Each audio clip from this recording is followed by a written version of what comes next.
Connects to the factory stereo harnesses when installing an aftermarket stereo. Not compatible with factory amplified systems. Direct connection to the factory harness without cutting any wires.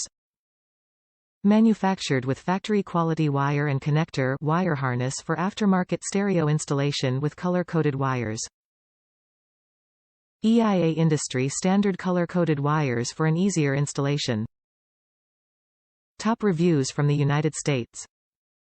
Fits 2005 Pontiac Vibe, Toyota Corolla drivetrain engine trans with Toyota matrix shell. Fits like a charm and stereo is jammin. Not sure to do with the orange wires, so I left them. Exactly as described. Cable was just as described.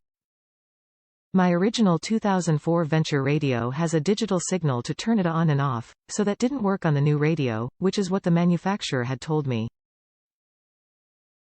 I was able to use the extra wire provided to connect to a switched fuse and attach it to the input on the new radio that turns it on and off.